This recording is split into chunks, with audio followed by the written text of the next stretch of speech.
day to you all. Hello, welcome, and here we go. Took a little bit to get started. Let me make sure my mic's working. Yep. Welcome to SpaceWeek Live for May the 24th, 2020, if I can get my dates figured out. Yeah, YouTube was having a glitch where it wasn't letting me, it was receiving my data, but it wasn't letting me start the stream, so I had to switch URLs. Thank you all for coming. Let's get it started. So this is a big week in space, particularly, well, for one company in particular. As we all know, we've been greatly anticipating SpaceX's launch of the Crew Dragon module with Doug Hurley and Bob Behnken on the 27th, that's Wednesday. That'll be a huge event. It'll be the first time that humans will have launched from U.S. soil into orbit since for 9 years since the last space shuttle flight. In the chat, okay, so let's start at the top here. Let me switch to my browser view. All right, so here we see the Falcon 9 with the Crew Dragon sitting on top, being raised into a vertical position. This was a couple days ago. So the Falcon, if you see, it's shiny white, meaning it's a brand new booster. Of course, they wouldn't, at least at this stage of the game, they wouldn't use reuse an old booster for a crewed flight.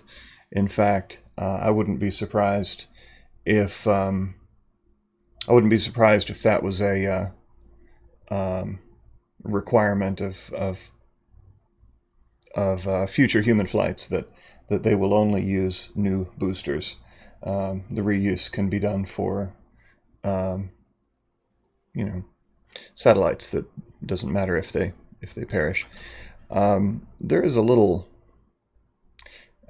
thing in the corner right here that I want to get rid of. Let me adjust my cropping. My OCD is getting to me here. Let's see. So in the meantime, let me switch to the next slide. Yesterday, was it? No, it was 2 days ago. On the 22nd, they completed their static fire of the Falcon 9. And no issues there. Crop right.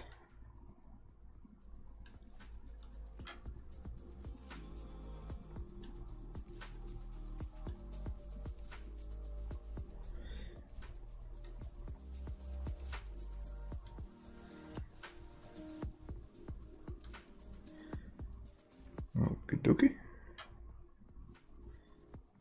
Left.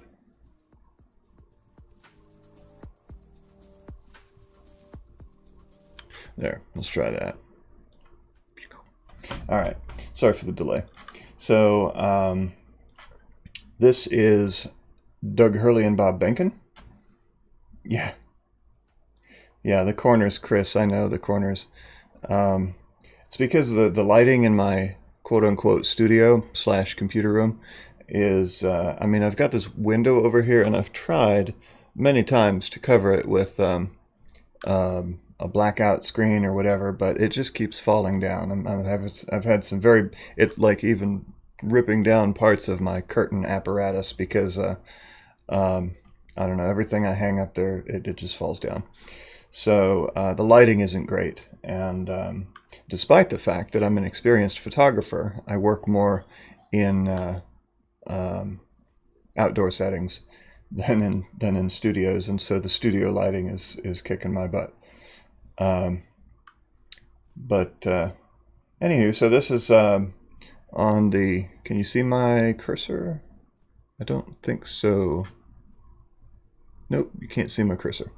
But on the right here, we see Bob Behnken. I'm sorry, on the right here, we see Doug Hurley.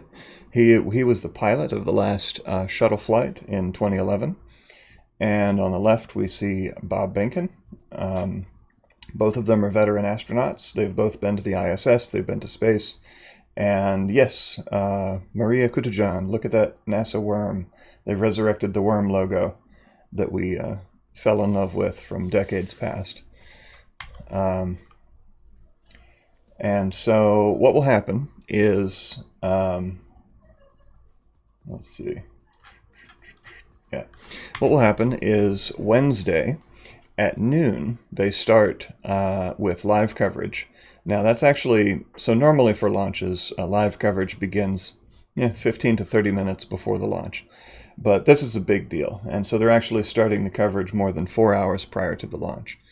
So the coverage begins at noon Eastern time. That's 4 p.m. GMT. And I'll be providing that coverage here on Raw Space, or you can go to NASA if you want, to deal with a lot more trolls, if they even allow chat on the stream. And it'll start with, I believe, pad views, just views of the pad. Shortly thereafter, they will begin their like newsroom live coverage, NASA TV, and then 4 hours later at 4:33 p.m. Eastern time. That's 8:33 p.m. GMT.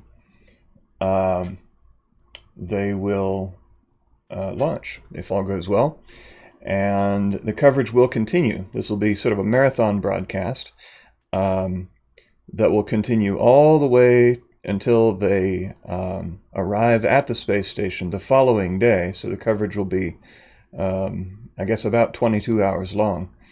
They arrive, let me look at my calendar. They arrive on May 28th.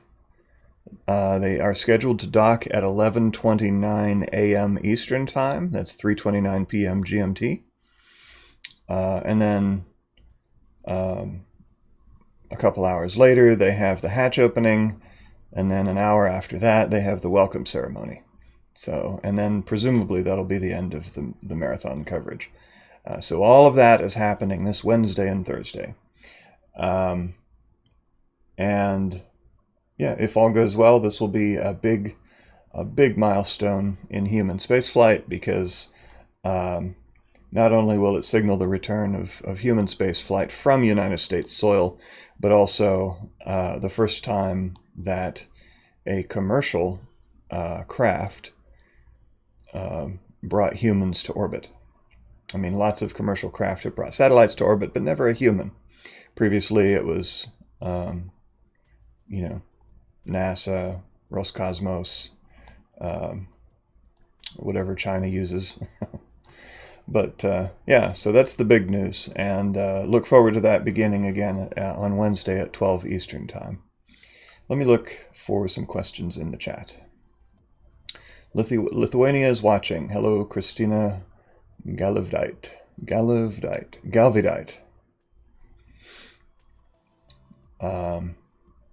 Argentina, Julio, welcome.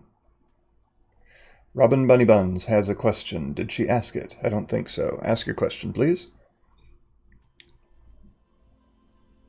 Here, let me switch to this for a moment.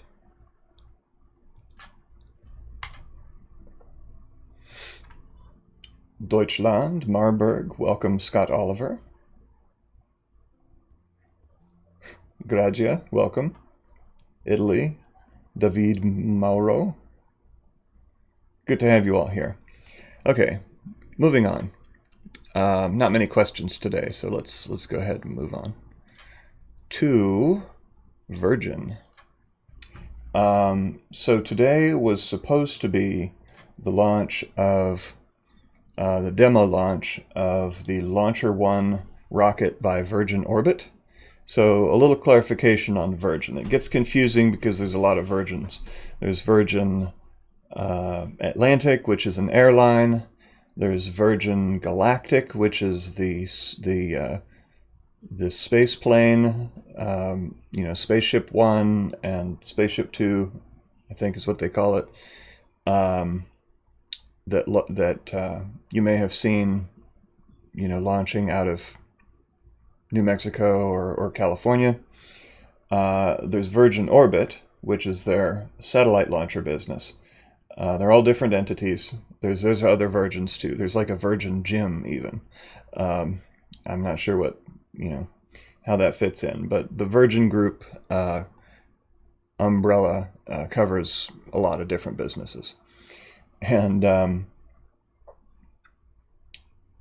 so anyway, Launcher 1 is their orbital class rocket that is launched not from the ground, but from beneath their 747, which is named Cosmic Girl. This is the 747. Actually, I looked up the history of this particular plane, Cosmic Girl. It was built back in 2001, and it was used as a commercial craft, a commercial airline, but they repurposed it, and in 2016 for the use of being a carrier craft to launch this Launcher 1 rocket. And so what they do is they get up to altitude, and then they do a steep climb, which you can't really see. Well, you can see it if you turn your head and look at the plane with respect to the horizon.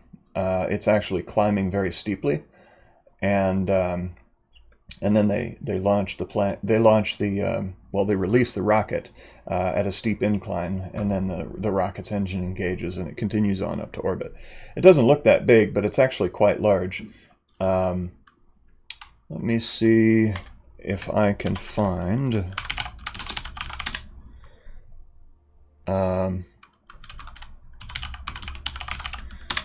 I saw a picture, I think it was on the Virgin Orbit website, that showed, here we go. Here, let me take you. So there, behind this big group of people, you see the Launcher 1. It's actually 70 feet long, so it's a sizable rocket. It just looks small compared to the 747 because the 747 is bloody huge. But all right, so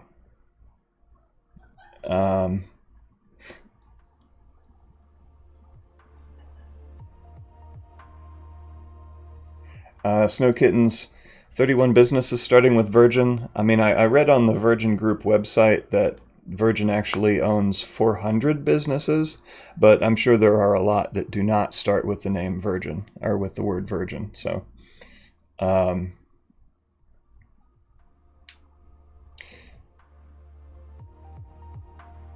yeah.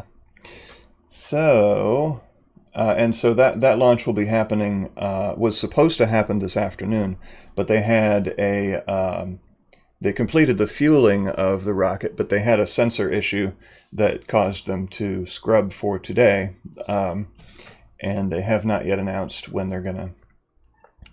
I mean, so their launch window included about 4 hours, a 4-hour window today, and then a 4-hour window tomorrow. They have not yet announced whether they're going to aim for their window tomorrow or whether they're going to push it out further. But once they do send out the word, I will let you know, and hopefully we can. I do not know if they're going to provide live coverage. I mean, it is a demo mission, so you'd think that they would, but I mean, this is Virgin, so it's not, it's not SpaceX, it's not Blue Origin. I mean, we don't know exactly what to expect. I mean, Richard Branson's quite a showman, so I would expect that he would want to live stream it, but maybe they're hedging their bets in case something goes wrong. Who knows? But if there is live coverage of it, then I will definitely attempt to bring that to you. In other interesting Virgin news, Virgin Galactic, which is their spaceplane business for suborbital space tourism flights up to the edge of space.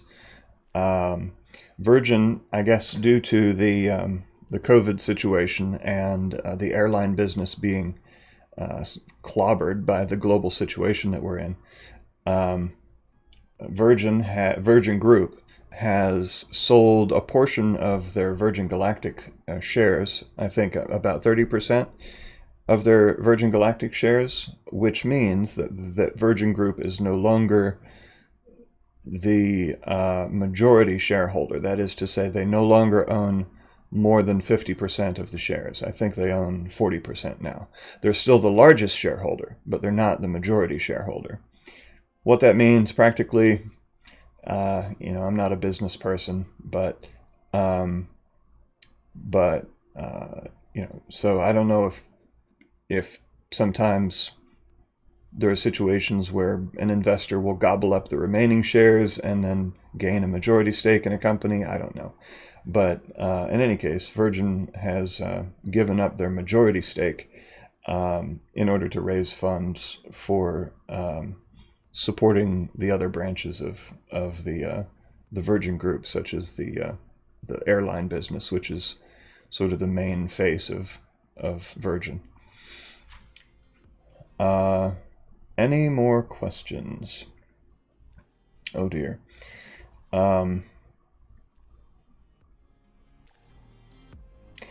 Christina Galvedite is asking, what happens if the Demo 2 mission is unsuccessful? Well, that would be very bad. Obviously, the Demo 2 launch is super high profile, and everybody's watching it intently. Hold on a sec. Let me.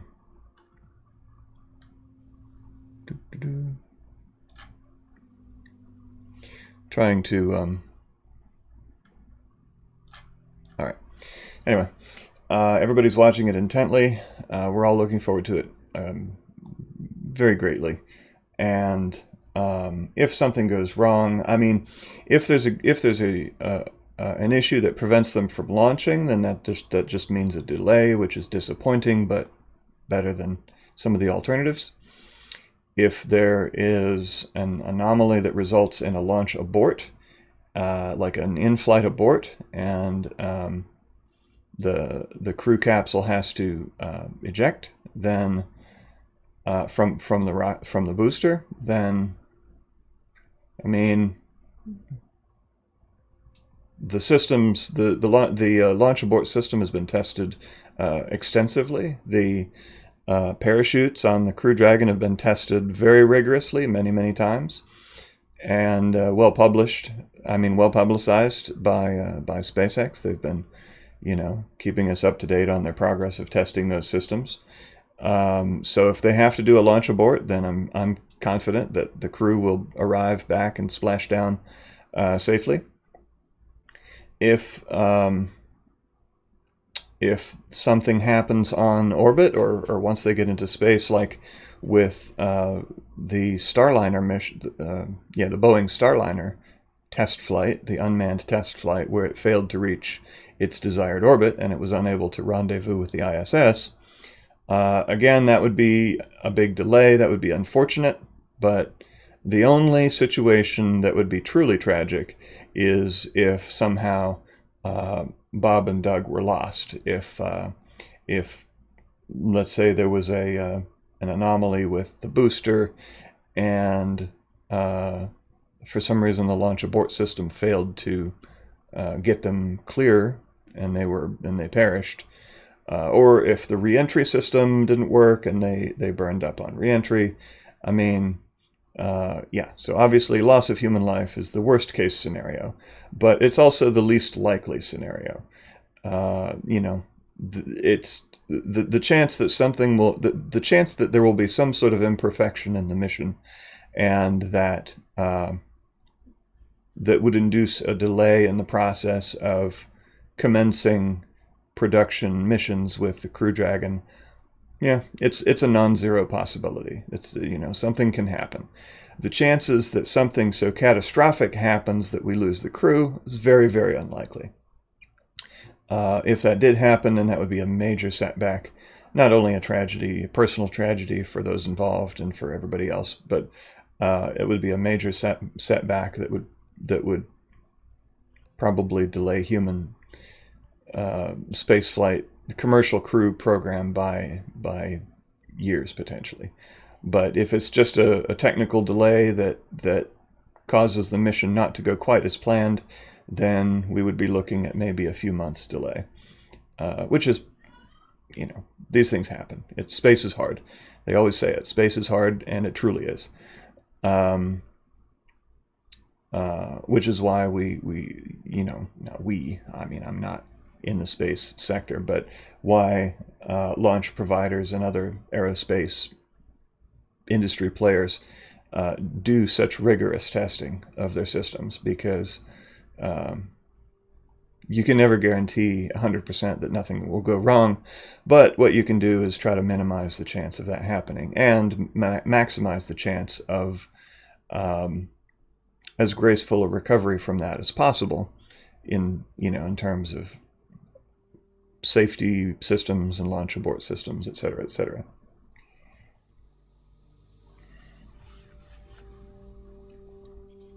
Great question, though, and obviously that's a question that that space agencies and aerospace, I mean, anybody involved in aerospace, this is just part of the, you know, they've got to discuss this stuff at length, and they develop their systems around these questions. So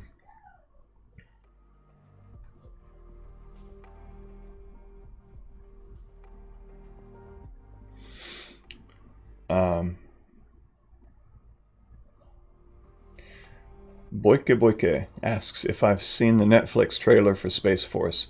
I haven't seen the trailer. I've seen a picture, like the poster for the show. I have not yet seen the trailer.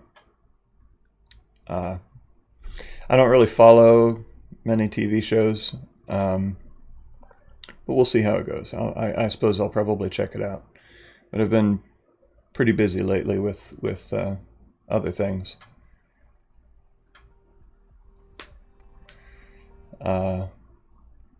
Robert, is it Gain or Gagne? Sorry if either of those is incorrect. Either of those is absolutely incorrect, because I pronounced it two different ways. But yeah, I wouldn't call myself a pessimist. I'm a realist, a pragmatist. I'm definitely not pie in the sky optimist, but I am hopeful. I'm hopeful that things will work out well, and but I also recognize the critical importance of being prepared if they don't turn out well, because sometimes that does happen.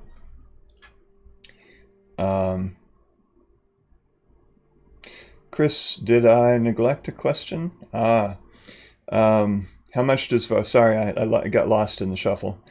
How much does Virgin Orbit intend to save by launching Launcher 1 from a plane? Interesting question. I do not know what the cost differential is between air launches and ground launches.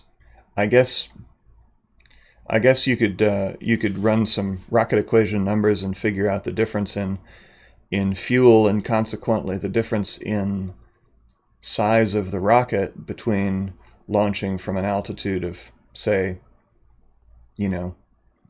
40,000 feet or whatever, and launching from an altitude of 0 feet.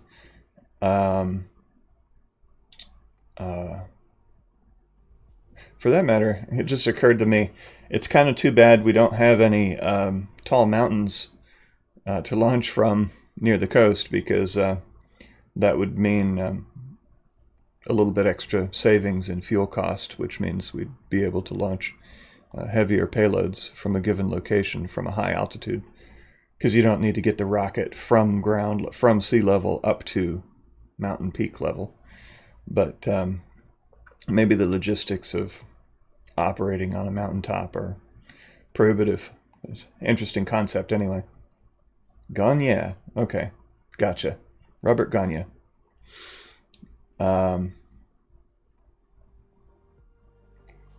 Let's see. Chris, did I answer your question sufficiently with deflections and vague speculation. I really wish that I had brought home my my raw space Yin Yang Planets mug from work before the quarantine hit. I mean, I've been, like most people, I've been working from home for a long time now, and I haven't had my Yin Yang Planets to show off in the stream. All I've got is my generic Stanley mug with my Kofefe.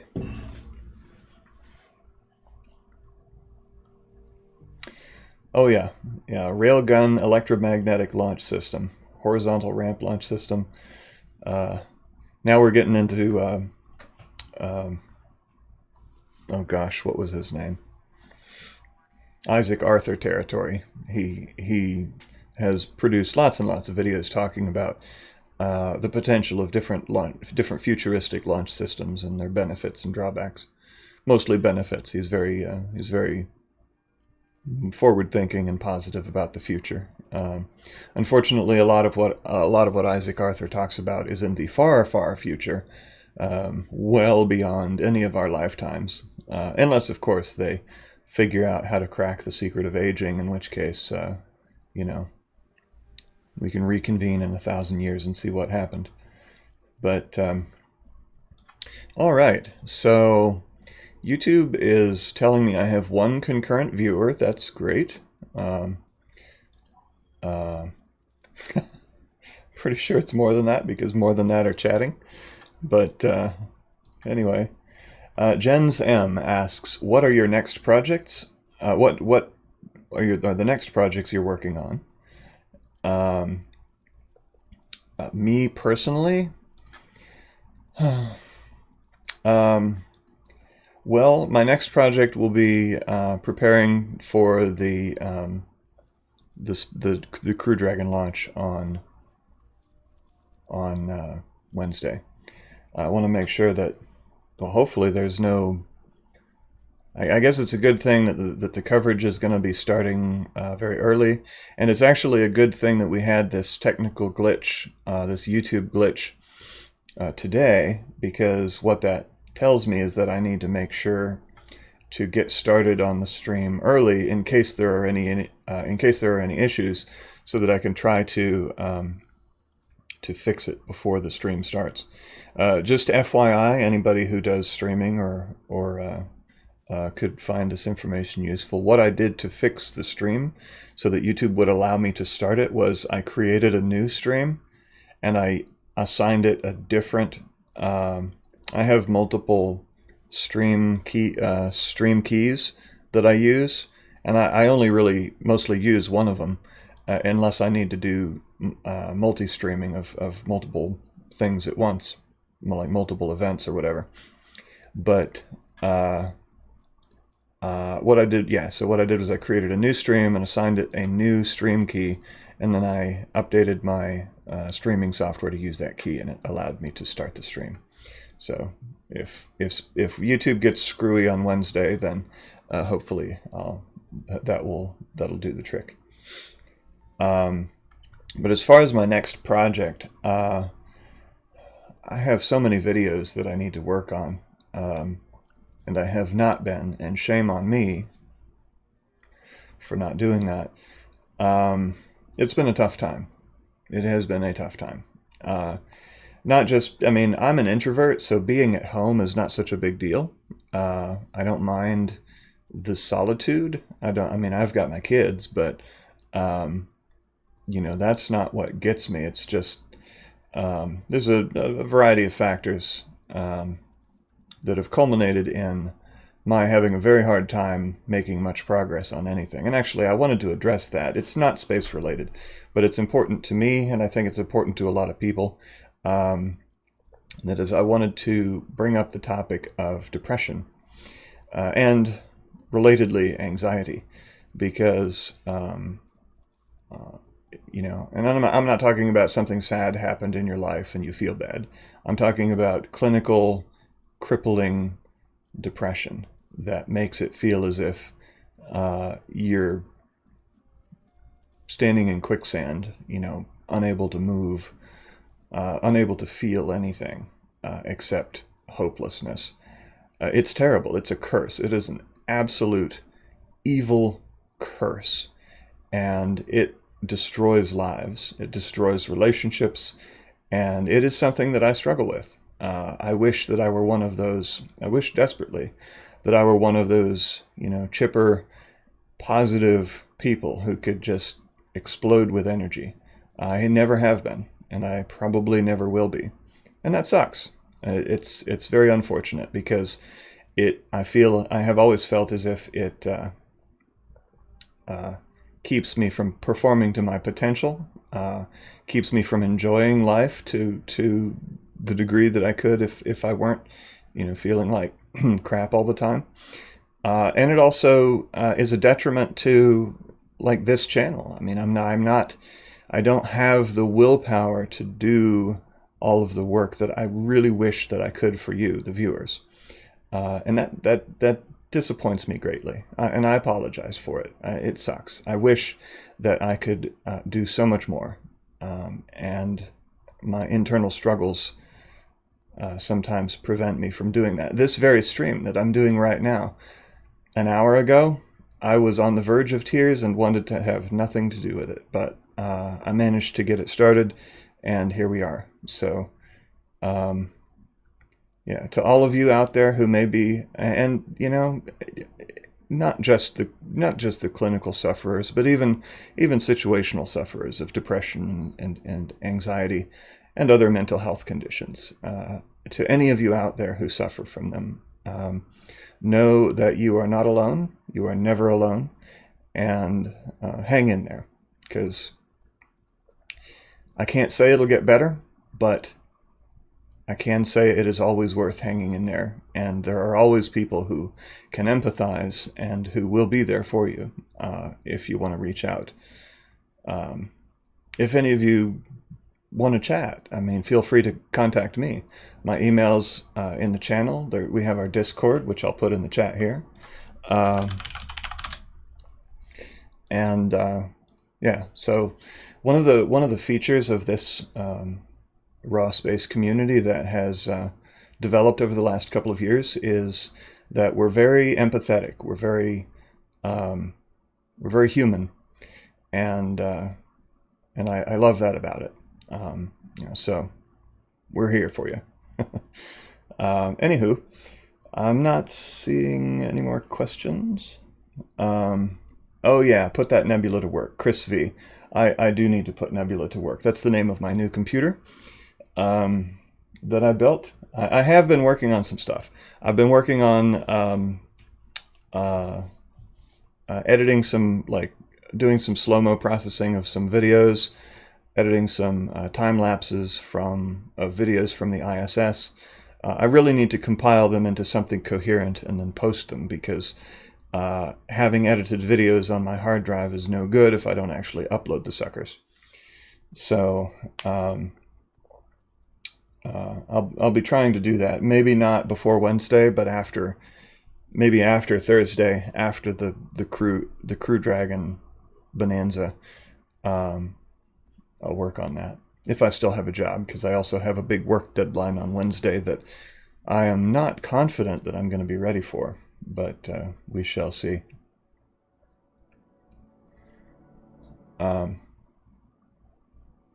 Okay, scrolling up a little bit.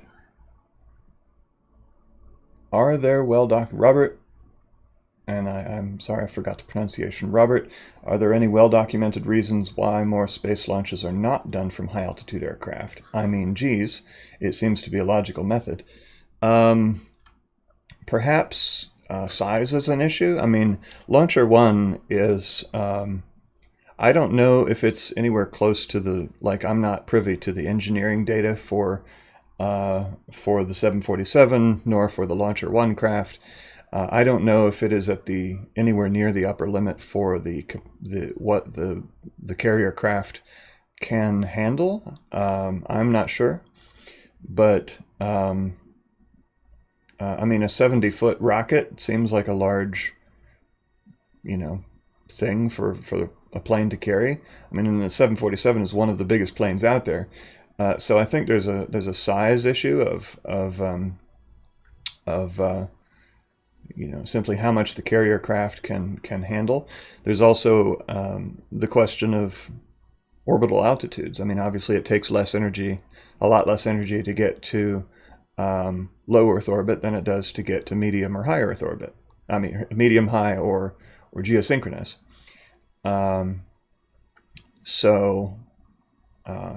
That said, there is a great abundance of satellites in low Earth orbit, and there's a big business for low Earth orbit satellites. So as for why more LEO launch providers don't use carrier planes, I'm not sure. I would need to probably ask that question of someone in the industry. Will Ease asks, during the Dragon Rendezvous, CRS-16, there was a triangle-shaped anomaly seen during the live stream. I don't remember any triangle-shaped anomalies. I mean, there's always something that appears that you're not expecting, whether it's specks of debris or fuel spray from the RCS thrusters or little bits of metal flipping through space that look strange. And ultimately, the answer to what these things are is usually, I don't know, but it's not aliens. So I don't know. I mean, if there was a triangle, I'm not sure what it was. It could have been it could have been a chunk of material from the rocket. Most of the time when we see unidentified objects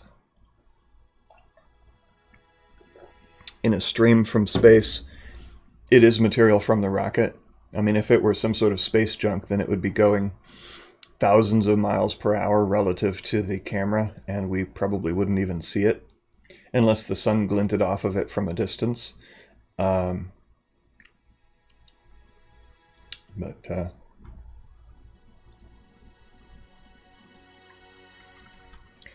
So Willie's, I'm not censoring the questions I answer. I tend to be a bit wordy, and so I don't always notice the questions until they've scrolled up a bit.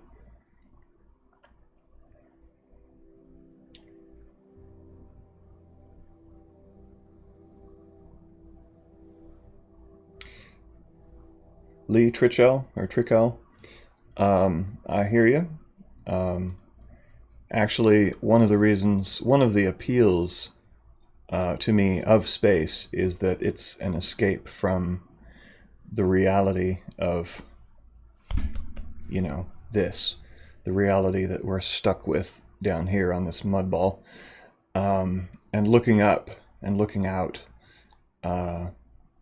is a mechanism that, sometimes can be used to escape from that. That is one can find hope in looking out to the beyond, which is not all that dissimilar from why a lot of people, from the reason a lot of people gravitate towards religion. I mean, it's basically looking beyond the mundane. It's looking out past the everyday. And in that one can find hope, and in my case, that beyond is outer space. So here we go. Jens M, thank you very much for that compliment. I appreciate that.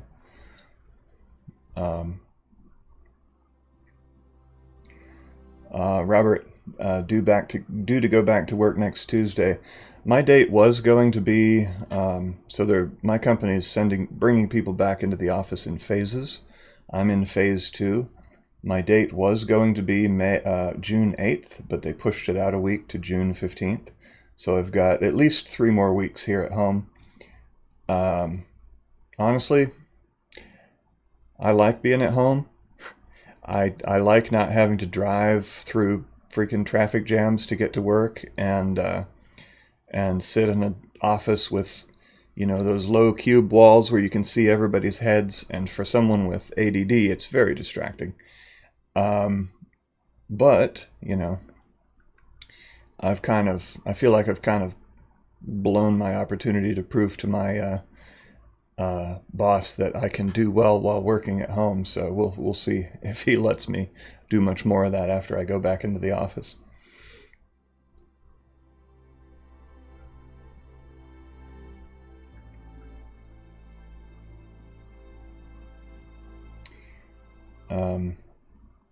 Scanning the chat.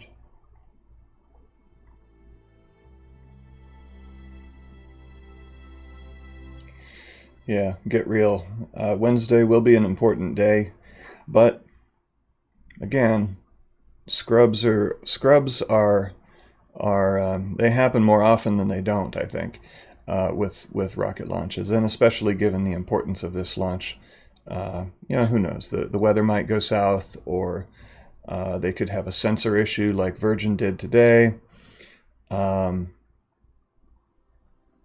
So, you know, we'll see. Ultimately, though, I am 99% confident that the astronauts themselves will be fine. Maybe more than 99%. I don't know. It's hard to quantify a feeling, but I think the astronauts will be fine, regardless. Even if there's a delay or an abort or whatever, the astronauts will be fine. Which is ultimately what truly matters, is the human life aspect.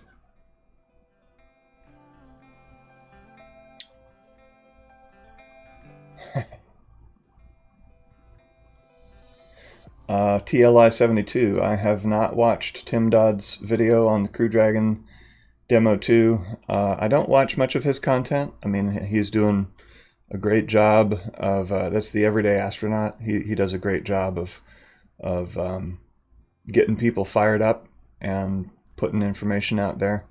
But I actually don't have a lot of time for watching the videos from other channels.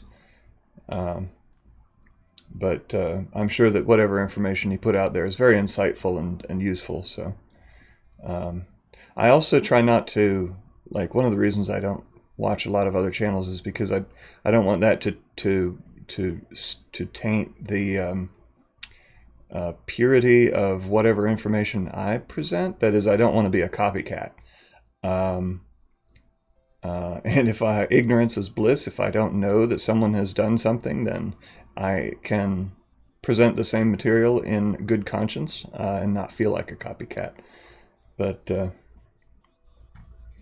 Christina is asking, do I know what the microgravity toy will look like during Demo 2? So during human spaceflight launches and demo launches, they usually have a 0G indicator, which is a stuffed animal of some sort, that floats around the cabin. During the DM1 mission, we had Little Earth, which I prefer to call Globulus Prime. I even have, hold on a second, this is funny. Give me a sec. I actually have an image of him here.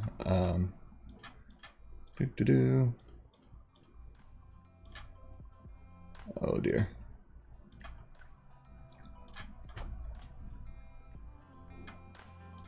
Sprites, Globulus Prime. There we go.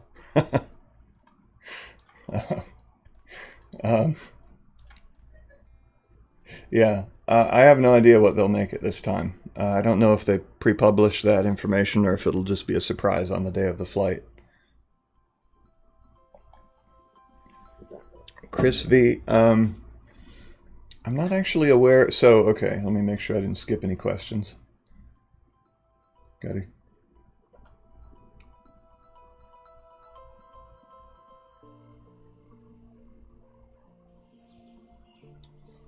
Christina asked, where will I be during the launch of Demo 2? I will be sitting here in my computer room, talking to y'all via YouTube.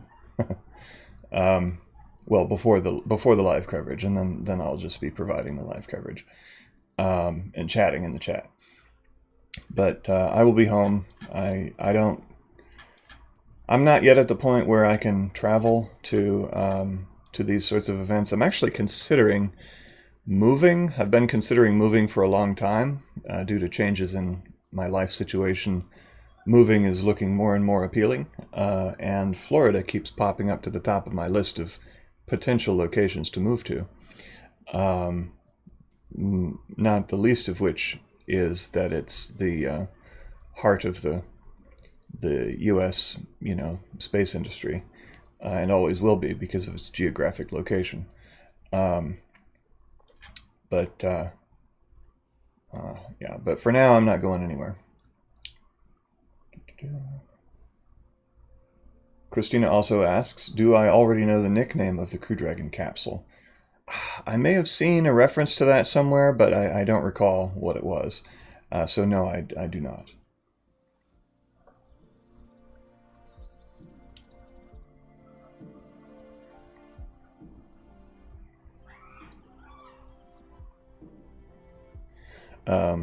TLI72, informational videos, but your voice is awful. Well, I doubt that it's awful.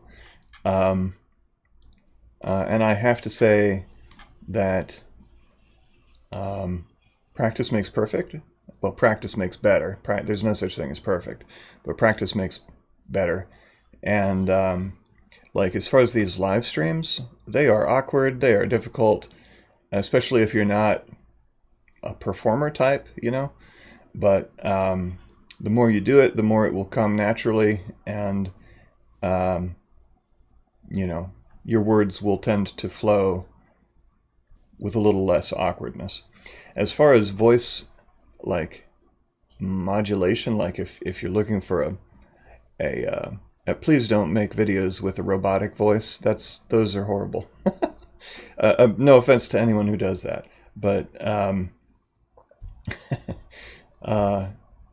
although I don't know, it seems to work for MemeNade. My daughter watches that, and it's this. They make these videos with memes, and there's this robotic voice that dictates the text of the memes, and it's silly, and there are a lot of mispronunciations, but people seem to love it, and the channel has, I don't know, a couple million subscribers, I think. But so it can work for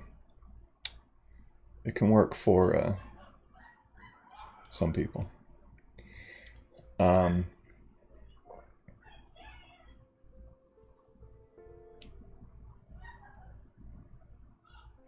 Tempe1D asked, is there a reason the Virgin test launch canceled? Yes, we covered that earlier. Oh, I guess he already got his answer.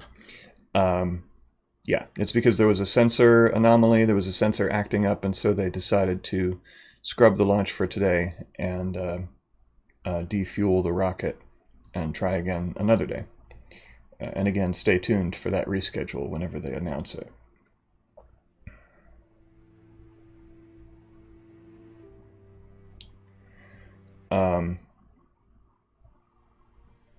Alex Blink asks, will the astronauts be able to move inside the capsule after the launch, or do they need to sit there until docking? So the Soyuz, the Crew Dragon is much more roomy than the Soyuz. The Soyuz is, the astronauts are packed in, and they can barely move around. The Crew Dragon is a much roomier craft. It can accommodate up to 7 crew, even though only the 2 will be riding it this time.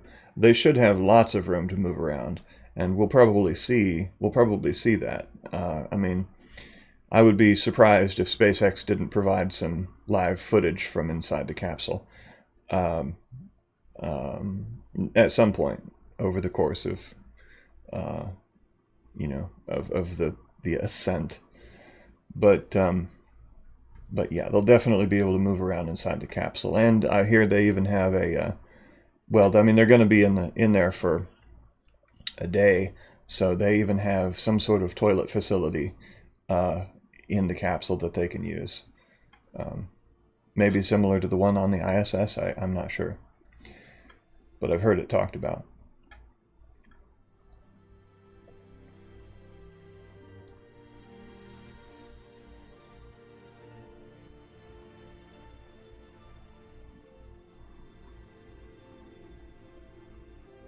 Jeez.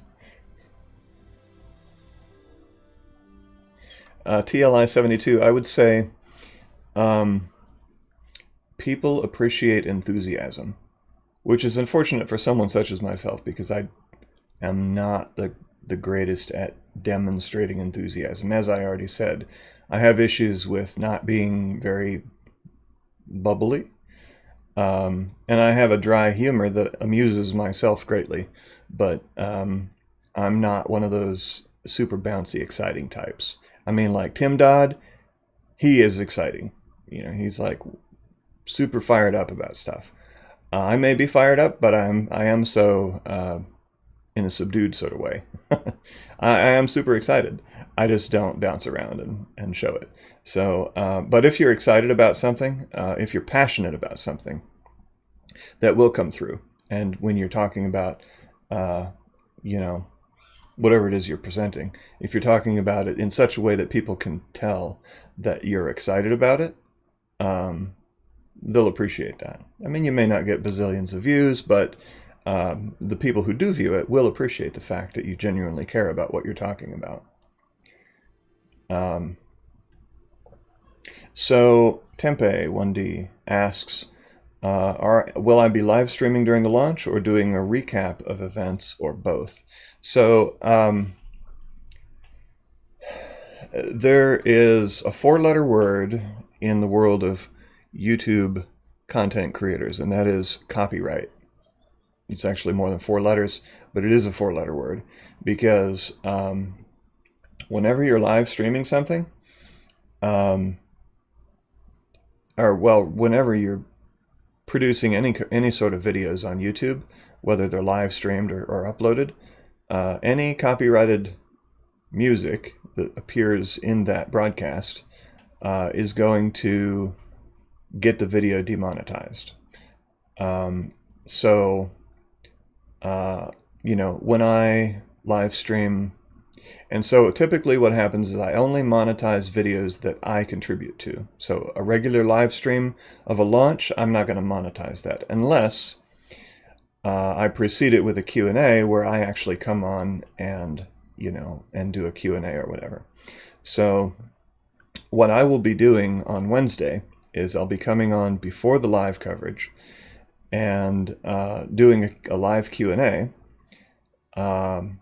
with the full anticipation that at some point during the marathon 22-hour broadcast, there will be copyrighted music and the video will be demonetized.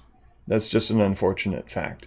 I have searched high and low for a plug-in algorithm that can like strip music out of an audio stream on the fly so that I can show the broadcast, and then any music that happens to play from NASA or SpaceX that is copyrighted, or, well, any music at all, would simply be omitted from the audio stream.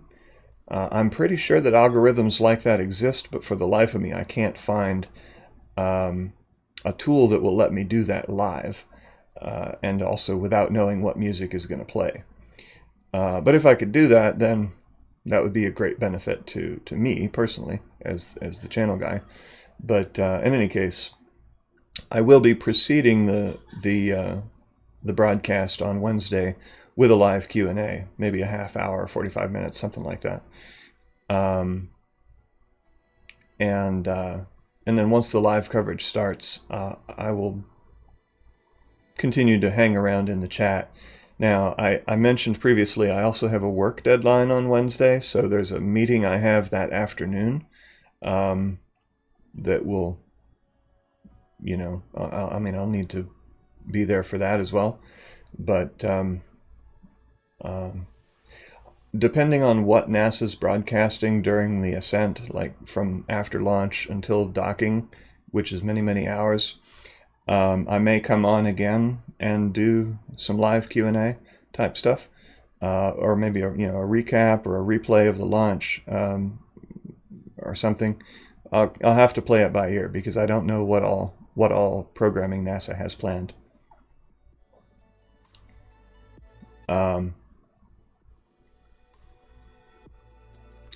Tempe, thank you. I appreciate that. Get real. I will welcome a Vulcan analogy any day. Well, some of the Vulcans can be racist jerks, but and I'm not a racist jerk, but otherwise, yes, thank you.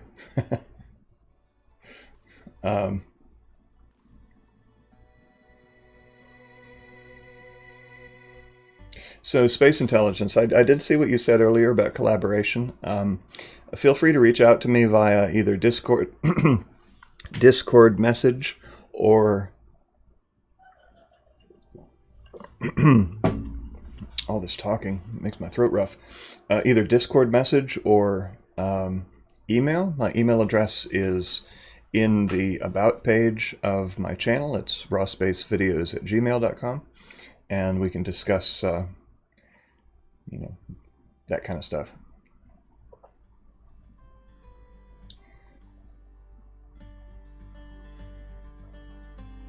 Oh, also, unfortunately, so there's a couple things. All right, YouTube, they make life hard for us. They have, some weeks ago, they removed the ability to click on people's names in live chat to go to their channels. You can't click their names. You can't click the little three-dot menu and go to their channel. And I don't know why they did this, because any video comment, you can click on the person's name and go to their channel. So I have no idea why they would want to remove the ability to go to someone's channel from live chat. And it really makes it hard for moderators because, like, sometimes somebody says something and you're like, are they a troll? And you want to go to their channel to see what kind of content they have, or what kind of content they like, or if they just created their channel yesterday, and that can inform your decision as to whether or not they're going to be an issue. Or, for example, if I wanted to, if Space Intelligence wanted people to see his channel, YouTube also doesn't allow links, despite the fact that I have links enabled so that anybody can post them. YouTube doesn't let anybody post links except for moderators and the channel admin. So, and not in the live chat. So, again, YouTube makes life hard, but we're stuck with it for now.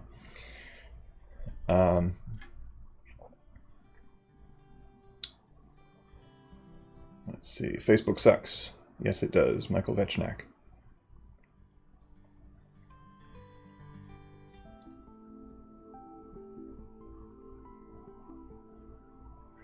Robert.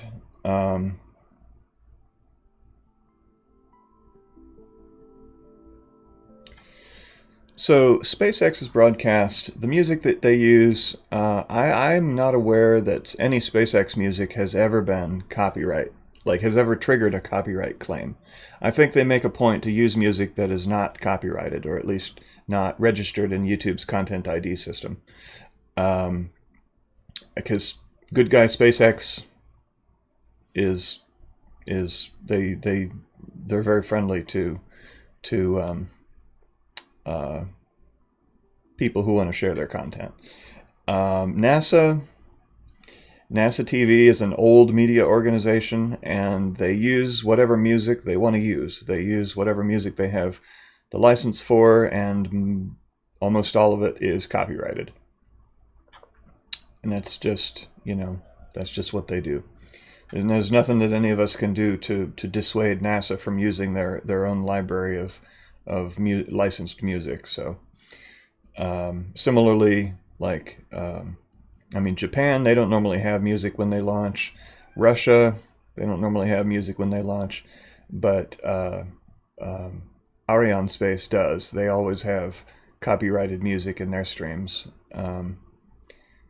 And plus, Arianespace, they always have these cut scenes or clips for advertising or whatever that they fill in the dead space with, and they always have copyrighted music in their streams.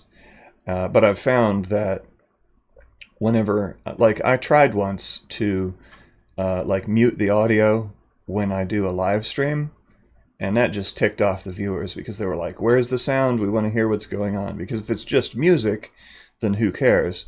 But if it's music with narration, then people get really bent out of shape when you take that away from them because they want to hear the narration. And it's better not to take off the viewers. So I just ate the copyright and moved on.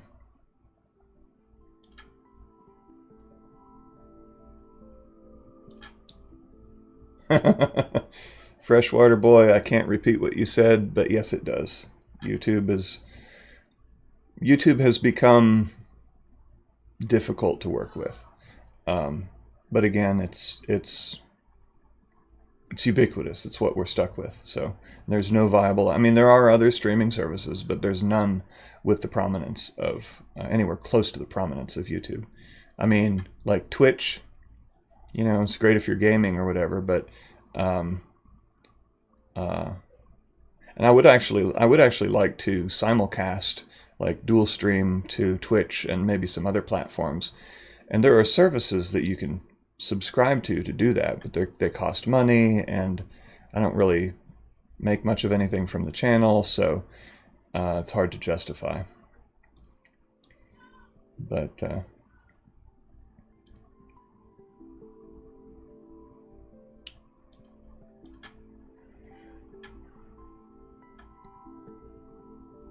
okay. Trolls are horrible. That's a universal truth. Don't feed them, although sometimes it is fun to curb stomp them. At least in our own minds. They don't consider themselves curb stomped because by invoking a reaction or by getting a reaction out of us, they've accomplished much of their goal. But it is what it is. That is funny. YouTube is what it is. I spoke those words at the very same moment that Robert posted them in the chat, even though you'll hear them a few seconds later because of the buffer. Space Intelligence, any tips with starting a YouTube channel when it comes to CR issues? Oh, CR copyright? Use songs that are guaranteed copyright free. Like I have a copyright free library that I've put together I've curated myself of copyright free songs that I play in my Starman stream, which is 24/7, as well as all of my live streams, the intro, the outro. It's all copyright free. However, what happens sometimes is that songs, like a song that used to be copyright free, like for example, there was a song by Resonance, or maybe Resonance was the song title, I forget. But that used to be copyright free. It was posted on copyright free music site channels that became copyrighted. And then if that happens, especially, oh my gosh, if you use a song in your channel intro or whatever, your intro or outro, something that appears in all of your videos, and that song becomes copyrighted, then boom, suddenly all of your content that contains that song gets copyright, not copyright strikes, but copyright claims, and becomes demonetized. So my recommendation would be to use, to go straight to the source. There are certain music artists, music producers that are guaranteed always copyright free, and they will fight for it. So if you can use those sources, or a service that guarantees that their content will remain copyright free. The point is to speak to either the original artist or a service that guarantees that you'll continue to be able to use the content, who will go, fight for your right to do that. Because what happens is these music producers and individual people and would-be artists, they'll take a piece of copyright-free music and then they'll record some crap over the top of it and then claim copyright on it. And then suddenly you get a false copyright claim because, or even NASA audio, the videos of of the Apollo mission that I have on my channel have all received copyright claims because of, even though like the content is very much in the public domain, it's practically the definition of public domain. That is this vintage NASA footage and audio, but because some music producer took an Apollo audio clip, like One Small Step for a Man, and put it in their song, any occurrence of that audio causes a copyright trigger in YouTube. Well, you've got to fight that. You've got to dispute it. And it's a pain. It's a big pain. But ultimately, all of the truly false copyright claims that I've received over the years were disputed successfully. They either, like the first round of dispute, you dispute it, and then the claimant has to respond within 30 days. And occasionally they'll fight back. They'll be like, no, I own this copyright. And then you'll have to appeal it, which is a little scary because YouTube throws warnings in your face that if your appeal fails, then you'll receive a copyright strike. But if you're on the high ground, like Anakin, then, I mean, like Obi-Wan, then Anakin doesn't stand a chance. So yeah, it's a struggle. And by the way, I'm aware that my green screen is looking terrible right now against this very bright cloud backdrop. Just think of it as snowing over the Pacific. All right.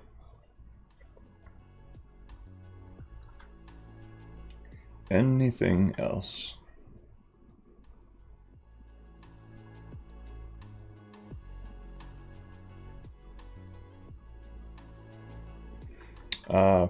Pick and mix and win.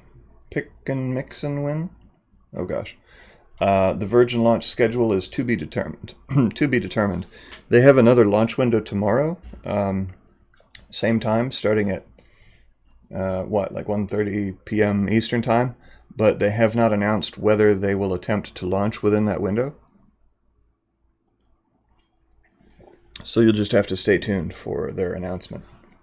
If you go to the Virgin orbit, it's Virgin_orbit. At Virgin_orbit on Twitter.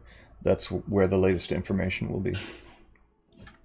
Willies, thanks for coming by. Hope to catch you later.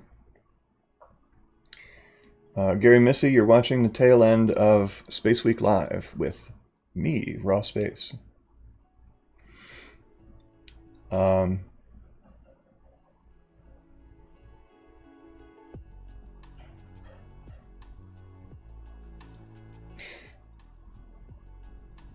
Okay. I think that'll wrap it up for this week. This is drawn on for a while now.